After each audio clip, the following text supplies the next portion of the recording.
Hakuna situation iri quiet.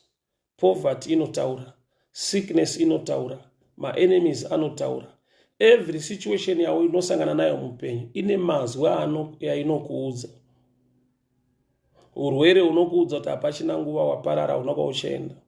Kushaya hama, kushaya vanhu vanomira newe kunotokuudza kuti hapana kusumuka kwaunoita, vanhu havana basa newe, havagone kumira newe. So faith comes by hearing, and hearing by the word of God. Also the opposite is correct. Fear comes by hearing, and hearing by the word of the enemy. So ibomira kuresearch nekutsvaka kuti situation yako inokusvitsa kupi. Hauna hama saka zvinorevei, unorwara saka zvinorevei, hauna mari saka zvinorevei. It's real. Zviise paside. Tsvaka the mind of God. Uchaona kuti Mwari mukutendeka nemukurongeka kwavo vakadeposita something in you for you to be an overcomer.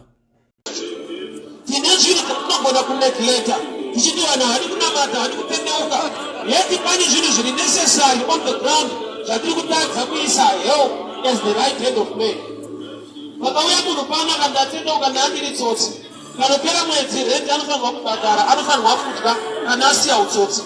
Tikasiya the teaching and the principles of life, zvinoita kuti ave nemaresources physically, anopedzisira akupinda church ari tsotsi. Why? Because haane mamwe mararamiro aangaite nokuti makangomudza kuti Mwari vachakuitira, but kuita kwaMwari kunomanifesta nemukuita kwemunhu. Kuita haana kuti aiwa utende nokusiya, hauna kudya vhangeri. Others don't know that in the name of Jesus rise up and know this man needs the touch of man for the hand or the power of God to manifest. So, tination ignore as the body of Christ. Tination ignore society. Jida tuwa paritira bado atendo ke wane naro. Nyangwe akada munhu kunamata. But anga ashirarama netsika tisina kunaka. We must make sure kuti paatendeuka achikuda kurarama semararamiro aita kuti anoda kudya, anoda kupfeka, anoda zvinhu zviri necessary life. Saka tinosvika patinoti aiwa kana Mwari achaita, kana Mwari achaita, ichokwadi ndiMwari anoita kana vanhu vaziva zvekuita.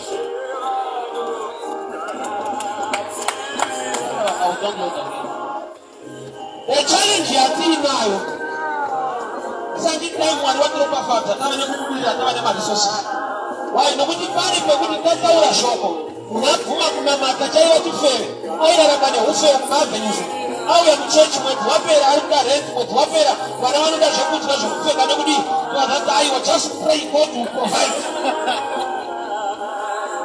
Uye akazopekisira iva it's hard kuti azonamata futi. Why? Because anoona sekunge kutandara kupedza nguva nokuda kwekuti akatozopa usatonzwa Mwari panakatanga kunamata vachiendokozatoa wese ndikunyika ndichitombavhanga zveutsotsi hwangu ndaitotomba mushi but pandakaya kuchechi ndatomba ma1 manje. Why? Nekuda kwekuti anenge akanyiwa the right hand gospel. Zvanzi Peter.